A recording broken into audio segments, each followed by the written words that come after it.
as per Vedic Vastu, the approach to mandirs or puja rooms is quite different from various other schools of thought.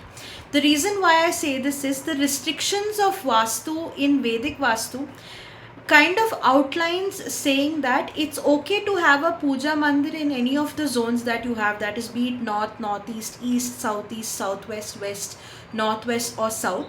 But the only logic that you actually have to have behind this is to understand whether or not the god that you're going to be praying to is going to be superficial or beneficial to that particular zone.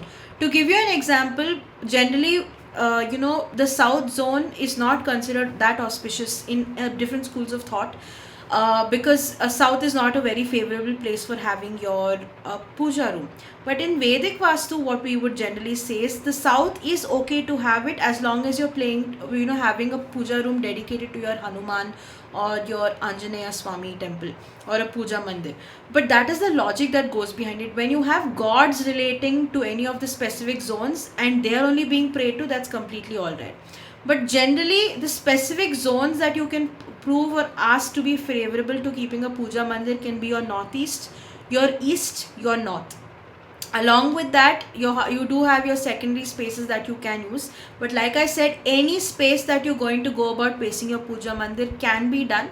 But only one thing that you keep in mind is if you're designing for your southeast, your south, your west, and your southwest directions, these are a little bit of negative factors because the attributes associated to it, the planets associated to, a little problematic. So what I would suggest is, when you do have puja mandirs over here, first one, use natural teak wood to design the entire puja mandir.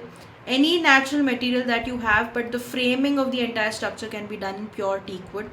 Second, if you do have idols that you're placing within the space, go about try to place it using the pancha dhatus, or the 5 materials associated to each of the zones. So you can choose which is appropriate and go about placing it in the spaces. So at least that would act as a remedy itself, as well as when you're having your puja mandirs designed.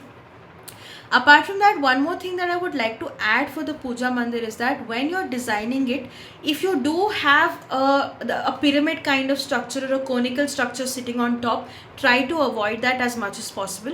The reason being, not just in a Vastu perspective, but in a spirituality perspective, a conical or a triangular conical structure or an actual pyramid structure sitting on the surface can depict a energy source that is 108 times frequency to normal frequency energies. This is something we call as a spiritual connect for those of them who go into meditation and all of that, which is a very, very intense power. So if you go about adding this into your space or any structure similar to this, any energy that is there is increased by 108 times. And if there's any negative effect, even by a small percentage defect, that can be amplified by 108 times. So specifically try to keep the roof of your puja mandirs very flat. Apart from that, try to leave a gap between the roof of your puja mandir and the actual floor slab. Try to leave a little bit buffer gap in between so that there's no connectivity between both of them.